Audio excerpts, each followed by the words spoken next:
Welcome back to the channel. Today we're going to do a review on the Pixel 6 Pro.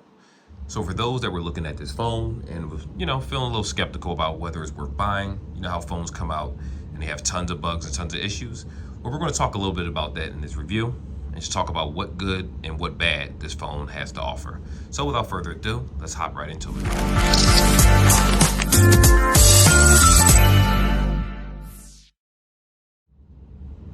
Alright guys, so first things first, I already took this phone out of the box, of course. This is actually a phone that I purchased for my wife. Look at the little cat hair out of here. Don't mind this little stain. This iPhone actually picks up every little stain on this table, but it is what it is. But anyway, I got this under AT&T, so I'm not going to quote some prices for this device because it's not factory unlocked or anything like that. It is carrier locked. Let's start off with the actual look of the phone first off. Well, actually, let's take a look what's in the box. I already took the what is it called? The charger out of this box. Let me shake this thing. Come on. There we go. So the only thing that comes inside this box is the actual charger itself. Around here, of course, the phone, any books, and it had this little piece right here, which is just basically a what do you call this? Little connection to turn whatever into a C cable. If you want to turn a I don't see the point of this, but I guess you could use this to turn a USB into a C to C on each end if you don't already have that cord. I personally don't see the point of that, but I'm sure some people would definitely have a use in it. Personally, I have both cords everywhere. This does not come with a, what do you call it, charging adapter, because Google and all these other companies want to ride Apple's coattails. I think it's incredibly stupid to do that, but again, that's what these companies do. And as the payer, if you decide to buy this product, then you're supporting their bad practices. Anywho, without the history lesson right there, Google Pixel 6 Pro. Now, my wife already set up this phone. First, we're going to talk specs. We're going to talk a little bit about that fingerprint scanner, which I do not like personally. It has a couple issues in my opinion. So first off, the screen is actually 6.7 inches. It does have 12 gigs of RAM. You do have a 5003 mAh battery, which does, I believe, support 30-watt fast charging, which we're going to go over that separately. And the main shooter is 50 megapixels. So this was released in October 2021. What is going on here? Excuse me, October 2021. What do we have here? IP68 dust water resistance. So you are able to have this, I would say about 1.5 meters of water, if we're going based on the actual specifications, for about 30 minutes. Now, what I will say is I will never, ever, ever in life test waterproofing on the phone. That's not something I'm interested in. I don't need to take under the sea water pictures. That seems ridiculous. But some people drop their phones in toilets, amongst other things, and your phone should survive. Now, keep in mind, they said water. If your water has fecal matter, I have to go there. If it has fecal matter or bleach or certain things in it, your phone gets damaged, well, that's entirely different components that may not make the phone actually waterproof. Also, the front glass is Gorilla Glass on the front. The black glass on the back is also, well, this is called the Gorilla Glass Victus. I don't know. It looks nice. Let's put it that way. It is a very nice looking design. Very smudgy, as you can see, extremely smudgy, this particular phone. I did actually want her to get the orange one. It's like orange down here or something. It's a different color, but they didn't have that. Unfortunately, AT&T only carries the black model right here. That's all they have. So take that as you know. If you're an AT&T customer and you go there and you take a look at this device, you can only get it in black. Don't even look at the other colors on the website because it won't be available to you. And this is the 6 Pro. I can't say what the 6 comes with, but this is the 6 Pro model. Like I said, you have the Gorilla Glass on the back, IP Dust 68. Like I said, what do we have here? 1440 by 3120. So you have a PPI density of 512, which is really, really good. I'll say that's actually very good for a phone. Most phones actually have the PPI around that, between the 450s and higher. So either way, sometimes when you look at certain devices, like if you look at the screen right here, see how long it took that fingerprint? We're gonna talk about that in a moment. It's not a bad looking screen at all. Of course, you can't see the speeds that I see, but you can definitely tell that this phone is running at 120 hertz. Now, some phones fluctuate at 120 hertz, while some actually run between 90 to 120 all the time. Some of your apps may not work properly with that. I have that issue with Apple phones right now, my 13 Pro Max, where if I play a game like Pokemon Go, it's extremely slow compared to if I used it on the iPhone 11, or any Android. I will show you a real life comparison. Well, I'll show you how it runs on this, and I'll tell you that it's substantially slower whenever I use it on the iPhone. But anywho, 128 gigs internally, 12 gigs of RAM. All the models have 12 gigs of RAM. I believe the USB is like 3.1. Correct me if I'm wrong. You can double check that, but it is pretty up to date. Do get this model can come in 256. It also can come in 512, but they only have 12 gigs of RAM. The amount of RAM does not shoot up. Normally with certain devices, they make different variations of the same phone, the RAM or the processor might be a little bit different, but this particular one is the same across the board, just simply getting more space, internal memory, and that's it. So for the camera, and you have, let's see, I believe you have 3 cameras on this bad boy. Yeah, you do. You have the 50 megapixel wide, which is more pixels and different things, specifications to that. I'm just giving you the short version because it's an unboxing. You have the 48 megapixel telephoto. You have the 12 megapixel ultra wide. Now, what I will say about this particular, let me do the video part first. It can record in 4K, 30 to 60 frames. If you do 1080p, you can get up to 30 to 240 frames per second. So that's 30, 60, 120, and 240, just so you know. The front camera is 11 11.1 megapixel camera. It's ultra wide. It does have auto HDR, panorama, 4K, 30 frames. But unfortunately, with the 1080p, it only records up to 60 frames. So you get 30 or you get 60. So there's that. Some phones do 120 on the front. I don't know if there's a phone that does 240 frames on the front, but it is a phone. And if you're looking for a professional camera, just remember, this is like a $900 phone or so, $899, compared to a $7,000, $2,000 camera. You just have to outweigh what you're planning on using your device for. No headphone jack, as you can see. It does have the speakers at the bottom right here. Well, speaker, you have your charger port right here. You have your, let me see, nope, nothing over here except for your SIM tray on the, I want to say this is the left side based on how I'm holding it. Over here, you do have your lock button up top, lock button, volume right here below it. So I did have to get used to actually clicking the power button right here. But what I will say, they did a very good job of placing the power button, because some phones had the power button all the way up here, which is just ridiculous. Like the older Samsung phones, I know the S10 or Note 10, whatever it was, had the lock button pretty high up, and I'm like, what kind of hand do you expect this person to have? They don't really use it. Put it this way, they did a good job of making usability very friendly on this particular device. It does have the curved edges, which I hate curved edges with a passion, primarily because it looks cool. But the problem is, if you put a particular case on it, like I do have this case for my wife right here. I actually, with T-Mobile, bought the case because it was cheaper. Certain tempered glass fit over this, and what curved edges tend to do with phones, especially if you have a tempered glass on it, is that they lift up depending on which kind of case that you have. Or over time, over usage, sometimes they do lift up a little bit if the case is too tight and pushes it up and down. So you don't get much protection over here.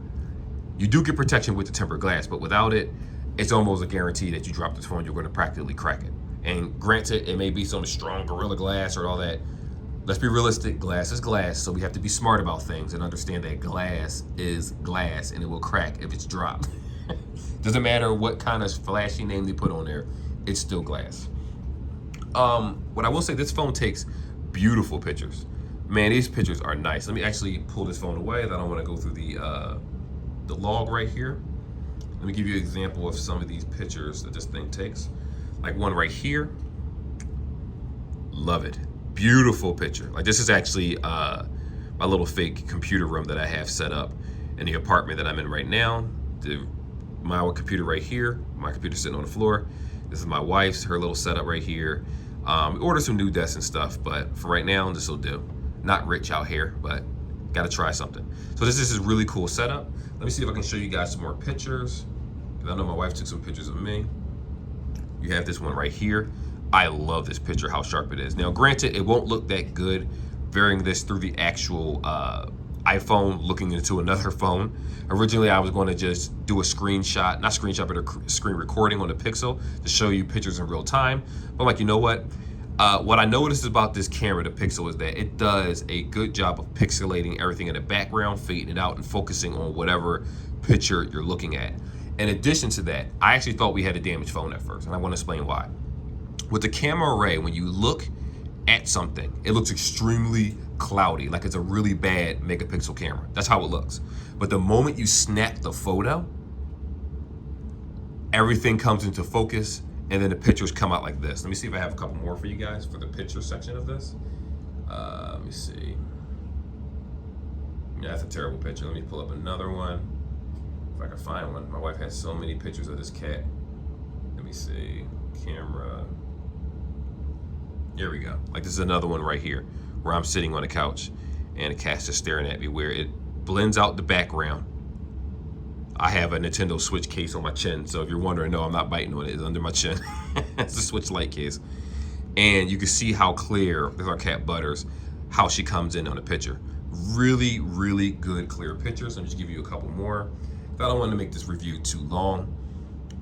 I just want to kind of talk about the pros and the cons of the picture. Pros and cons of the phone itself. Let me see if I have another one for you guys. Here we go. My wife actually got a picture of the cat in real time, licking her mouth. I never thought a phone could catch that, but it did. That's a pretty cool picture. So anyway, that's that section. So the camera actually works very well. Now, I will probably a little bit over time do an actual video on the cameras themselves and how they operate and yada, yada, yada for you guys. But I wanted to just show you, like, I can honestly say with all certainty that when I compared this camera to the iPhone 13 Pro Max, just the initial zoom and blend feature, I will say the Pixel 6 Pro is better on that. But again, I'm new to Apple. Well, I've had Apple phones in the past, and I can honestly say that I might stick to Apple for a little bit, primarily because of all the software to blend my applications together, which are free, and then I can just post them from there straight to YouTube. But anyway, this isn't an Apple conversation. So anywho, let's go ahead and hop on to USB-C, of course, 3.1, but you already know that. Bluetooth 5.2, so that's a good thing also. The Wi-Fi is 802.11, so for those techies that are like, what's that? Is it dual band? Yes, it's dual band. Wi-Fi direct? Yes. Hotspot? Possible? Absolutely. All that's already there. That's practically available on every Android device. What we have here, and this is the part where I'm a little skeptical. The face unlock isn't bad. What I will say is the face unlock for Apple is obviously the top of the notch. To me, and some people may say this is crazy, if you ever had a Pixel device, even the even the N10 5G, the face unlock on Pixel devices, the more current ones, is super, super fast. It works in total darkness, similar to the iPhone. Granted, you can't make any phone calls off of it, but you are able to actually, I'll just flip the phone around so you guys can see it in the video while I'm talking. You are actually able to unlock the phone very well on the Pixel 6 Pro, but I'll give it like about third or fourth to Samsung. The Samsung face unlock isn't very accurate either, but I'll give the Pixel it. The Pixel, to me, if we're going based on the top four, I'm gonna say four companies: Apple one, OnePlus second, Motorola's not in the running, LG's gone. I'll give it to the Pixel for the next face unlock, and then I'll give it to Samsung because they took away like the Retina and a few features that I actually like. They stole away, so I don't like that. But the fingerprint under this thing is under display, and I know they had an update for this, and they tried to talk about it, and people felt it was too slow. So let me show you how the fingerprint works. So I'm gonna put my finger on this. It presses on the phone, right? You saw that delay, but it's not actually really a delay. It's more so when you put your finger on the phone, it vibrates, recognizes your finger, then finally unlocks the phone. Rather than some phones you can barely, like the OnePlus, you could just tap the screen and boom, you're right open into it. Now, granted, there'll probably be more updates to speed it up. I didn't like it at first. I thought it was a little iffy at first, especially if I had a little smudge on my hand or I'm sweating a little bit. But I got used to it over time. You don't have to, it's not like Samsung's face unlock. It's not like Samsung's unlock where you have to hold your finger a certain way. Samsung's unlock is terrible. It's one of the worst under-screen fingerprint unlocks I've ever seen on a phone. And it definitely is better than them in that aspect. You do have wireless charging for this thing. What you have here is 23-watt wireless charging. You do have reverse wireless charging. USB power delivery 3.0, for those that need to know that. Fast charging is at 30 watts. So similar to the iPhone, you get 50% in 30 minutes. That's actually what's advertised, and that's actually what I got too. Now, granted, that 30 minutes, 50%. Hopefully I said that correctly. I'll just repeat it. Fast charging, 30 watt, 50% in 30 minutes. I actually get that percentage when the phone is on. So if my phone is at like maybe 2%, 3%, which I tested it for that reason, and it was about maybe 46, 47 minutes, the phone did charge up to 50%. Now, you have to be aware of this, guys, because people will complain about this, and I don't understand why they complain about this and not thinking about it clearly. If you're using your phone while you're charging it, it's not going to give you 50% in 30 minutes. It's going to give you less. Oh, that's her mother, and I am going to ignore you. So, that's her mom. Don't worry, my wife is asleep, so it's okay. Like I said before, the battery is 5003 mAh, non-removable. Of course, most of these phones are non-removable, but I do feel like I need to say that sometime, primarily because some people really try to take the back off of phones and act like they did nothing wrong. What else do we have here? So it does come in different colors, and I will say this again, this is the AT&T one, so it only comes in black, but you do get cloudy white, sort of sunny, stormy black. Let me go ahead and put Pokemon Go in here so I can show you what I was talking about. Now, with these type of Android phones, what I've noticed with Android devices, actually, sorry guys, let me tell you one more thing to you. The chipset is the Google Tensor. It's a new chipset for Google. This does ship with Android 12, and naturally, because it's a Google device, they'll more likely be the very first ones to always get all the Google updates. So I'm going to show you this picture real fast. This is actually Pokemon Go. Now, it looks smooth in a camera, right? It's even smoother if I look at my video. This is how 120 hertz is supposed to look on a screen. Now, I don't know if this is on 120 or 90 or whatever it is, or is it fluctuating, but this is a smooth experience. When you click on something, it's a smooth transition. That's what I have. Man, let's do the battle. Let's go ahead and do the battle. You saw a little lag right there, but it's Pokemon Go, and there's nothing you can do about that. Pokemon is just a laggy, defective game. But what I did notice about this is that everything, for the most part, whether it's Call of Duty, whether it's any game, ran extreme. Well, this guy is actually kind of strong. All right, let me get out of here. This is my wife's game. Let me get out of there. Anyhow, this game is runs extremely smooth on Android devices. It ran extremely smooth on iPhone devices. My iPhone 13 Pro Max, I don't know if it's because the 120 hertz. I know the last model, I believe, had 120 hertz also, but it runs sluggish. Like when I play Call of Duty, I can see that it's not running at 120 frames. I can see that it's running at a little bit higher than 60 probably, but that's about it. You can definitely tell with the naked eye. Now, granted, with my iPhone, when I'm just swiping regular, everything is smooth sailing. It's just that when it comes to game performance, it is a little lackluster. It's not like it's gonna affect how you play. The touch is perfectly fine and things like that. But I did notice, compared to the Android devices that I normally use, even the A52 seems to have a smoother experience with certain games than my iPhone 13 Pro Max, which I find very weird. But I'm sure Apple will do their 10,000 updates in the next 2 months every time a new product comes out, and they'll take care of that. If not, not saying don't get an iPhone. TikTok. Okay, let me swipe that away. Let me make sure none of her messages pop up on his phone. So again, like I said, this phone is $899. That's the price. They vary between prices. Some even go up to $1,100 or so, depending on the, I think $1,100-1,200, depending on the gig size that you have. So, long story short, that's the specifications part for this phone. I am going to do a more review on the camera itself. Battery life, like we talked about, is 5003 mAh. But realistically, using this, just playing the game straight through, I got about close to 5 hours or so strictly playing Call of Duty.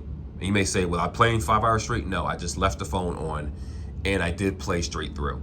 Another issue I have with this phone, which a lot of Androids have, but particularly the Google Pixel 6 Pro, and I might end up switching this one out if for any reason it keeps persisting. I've been on Pokemon for how long? Not too long at all, since you've seen this video, maybe 3-4 minutes, 5 minutes tops. This phone is hot. It's hot to the touch. Certain parts are warm, sometimes it cools down, but this phone gets extremely warm. And I think that's because it's super thin this is glass, but it's super thin glass. When you have a thinner phone, you're closer to the battery, you're closer to the board. I don't know if this has enough room to really breathe. I don't know if there's anything inside of this that helps with cooling. But I noticed with the Pixel, even when I use the camera app for a long excessive time, like I did a review on the iPhone 13 with the Pixel, right? Pixel 6. That one, the phone ran hot. It ran hot to the point where I actually put it, hover it in the freezer, like just not leave it in there, but just hover it where the air was blowing on it for a few seconds. And it was an issue where it was this little question mark popped up on the top right-hand corner of the screen. And I wasn't able to get on the internet for a little bit, but as soon as I cooled the phone down, it started working. So I don't know if this has to do with software. I don't know if this is a hardware issue. I don't know if anyone else has experienced this with their Pixel 6 Pro. But I did have hot overheating issues where it would even pop up and say that the temperature of your phone is too hot. And my wife is just surfing Facebook. It's like you're surfing Facebook and the phone is too hot. That sounds really suspect. It sounds like this phone was kind of rushed, or it could have just been a defective phone. I don't know. She's happy with it still, but we are in that 14-day grace period. So worst case, I will have this phone swapped out for her, and hopefully the next one didn't have this problem. Full disclosure, I had an iPhone 11 Pro Max, did the same thing. I had to switch it out with the carrier, and then I didn't have a problem anymore. Not every phone isn't perfect when it comes off of the line. Sometimes they mess up, or sometimes that I'll say this to be silly, that child that has to put the phone together, because people don't think about them sweatshops, make a mistake. But anyway, the point is that this is a pretty good phone. For the price, like I said, is at $899. I believe the other Pixel was a little bit cheaper, $699, I believe, the Pixel 6. At one point, it was on sale for the Black Friday sales. I'm not going to quote those prices because I'm pretty sure it's over now, the sales. Maybe there might be a sale for Cyber Monday, not too sure. But the fact that this phone is $900, right? And it's 6.7 inches screen. So you have a nice, big, vibrant screen. You have the 512 ppi density. It's good. This is a really good phone. I was super surprised. Now, what I will say is I think it's an ugly phone with a case on it. Like without this case, I love the way this phone looks. But with this big, hideous bar right here, which is cool looking, but on the grand scheme of things, it looked a hot mess after I saw it in the case. I was like, ugh, it's unattractive. Actually, I'll show you. I'll show you guys what it is I'm talking about right here. With this on it, this is just ugly. In my opinion, this camera, right? Because you have this case. Yes, the case is ugly too, but it's from my wife. She ordered one off of Amazon. It was a temporary case. It just kind of takes away from the camera, but makes the phone look very, very unattractive to me. And it looks way better if you actually have it without the case, as I'm about to show you in real time, so your eyes don't fool you. That looks so much better. But anywho, so they have a screen protector on it, so let me just put it right here and put this bad boy right here. So I kind of already did the section of the video where I say, is it worth it? Yes, this phone is definitely worth it. It's a very cool phone. The only issue that I have with it is that it came out late October, September, October, November. So it's been roughly a month. Today is the 28th, the day I'm recording this. So it's been literally 30 days since this phone was released. It did have its bugs. They did software updates, things like that. Google will update this phone. They will support this phone. I think this is the beginning of them really starting to reach the peak of being finally a decent competitor in the high-end space, because we know their 5A line is actually pretty good, or the A line of Pixel works very, very well. But yes, this is a good phone. I do suggest it. If you're switching to AT&T, I'm just going to throw this deal out here and let you know. If you have a phone worth like $95 or something in trading credit, $85, whatever it is, they're willing to give you up to $800 in credit for whatever device. So I was able to put down just the taxes on the Pixel. Of course, if you go to Delaware, they don't charge you taxes on those type of devices, so you just get the phone for $0 down out of the store. It will take like roughly 3 months for the trade-in to actually take place, and when they do the trade-in, and it's approved, because you can send your phone back, or you can take it to the actual store carrier, which will give you a receipt of the phone that was traded in, and you'll have all your necessary paperwork to actually verify who you are and what you traded in, so it won't say they just stole your phone. They will reimburse you for those couple months that you're paying the EIP. So in the first couple months, if you know what the EIP is, in layman terms, that's a monthly installment price on the device that you pay. Every company has it, AT&T, T-Mobile, even some of the prepaids like Metro has it. But that's about it. It's a cool phone. I like it. I'm going to come back, do a gaming review for this thing for guys that want that. If you have any questions, matter of fact, I'm not going to come back and do a review. if you see this and enough people say they want certain things answered, I'll put a compilation of things within the next week of comments into this so that I can actually try to address every question that you had about the Pixel. Whether it's good for multitasking, whether it's good for video editing, things like that. Because I use Android devices, UCut, I use One Intro, I use Canva and different things. Strictly on my phone, I don't even use it on a computer. And I convert all my videos and I normally post them from my phone, or I just drag and drop to the computer and then just post it that way. Either or, because it's a little bit faster speeds on my computer than I get on my phone. But that's about it. So anyway, I made this way too long. It went over 25 minutes. Like, subscribe, see all that fun stuff. I should have said that in the beginning of the video. But hopefully you guys look at this phone and kind of just look at what they offer. You know, it's like there are other phones out there. I would suggest this phone over the S21. If we're talking the S21 Ultra, that's a different story. But because of the fingerprint on the Samsung devices are terrible and the Face Unlock isn't really that good either, I normally use the pattern design on my Samsung devices. So that's one of the reasons why I don't have brand loyalty. I just use what works. I do like the Pixel. I would use this over the S21. Of course, when the S22 comes out, that might be a different story.